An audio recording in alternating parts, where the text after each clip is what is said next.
கிறிஸ்துவுக்குள் பிரியமுள்ள சகோதர சகோதரிகளை, பலந்தரும் தேவன் எபிசோடு 1403 கர்த்தரை துதிக்கிறேன், மகிமைப்படுத்துகின்றேன்.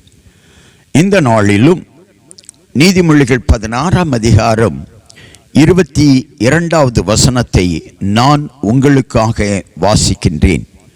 புத்தி தன்னை உடையவர்களுக்கு ஜீவ ஊற்று, மதியீனரின் போதனை மதியீனமே.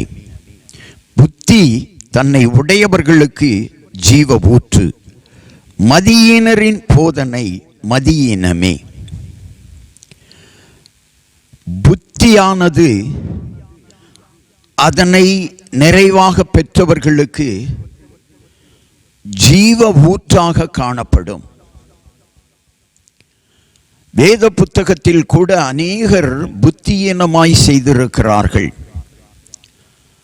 சவுல் 7 நாட்கள் பொறுத்திருக்க முடியாமல் புத்தியீனமாய் செய்தான். தாவீது ராஜா சென்சஸ் எடுத்ததின் மூலம் புத்தியீனமான காரியத்தை செய்தான்.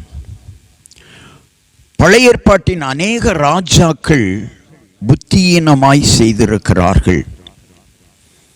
அப்போஸ்தலனாகிய பரிசுத்த பவுல் கூட கொரிந்து திருச்சபைக்கு எழுதின நிருபத்திலே, மேன்மை பாராட்டி புத்தியீனனானேன், அதற்கு நீங்கள்தான் என்னை வற்புறுத்தினீர்கள் என்று சொல்லி கொரிந்து சபையாரை குறித்து எழுதியிருக்கிறார்.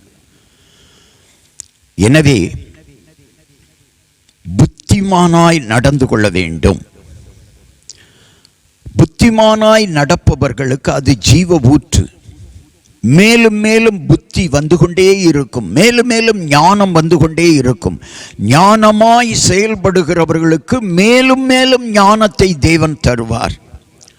அதே நேரம் மதியீனருடைய போதனை மதியீனமாய் மாறிவிடும். எனவே மதியீனருடைய போதனையை கேட்காமல் கர்த்தர் அருளின போதக வார்த்தைகளை படித்து கடைப்பிடித்து நடந்து பாருங்கள். உங்கள் வாழ்வில் ஞானம் பெருகும், புத்தி பெருகும். கண்களை மூடி ஜெபிக்கலாம். எங்களை நேசிக்கிற நல்ல தகப்பனே, ஆண்டவரே, மதியீனரின் போதனையை விட்டு விலகி ஞானமாய் நடப்பதற்கு தேவன் இந்த செய்தியை கேட்டுக்கொண்டிருக்கிற ஒவ்வொருவருக்கும் உதவி செய்வீராக.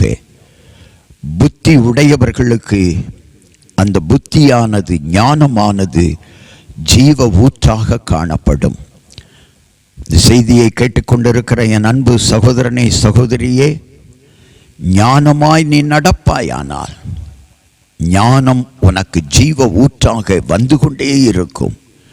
புதிய புதிய ஞானத்தை நீ பெற்றுக்கொள்வாய் கர்த்தரிடத்திலிருந்து.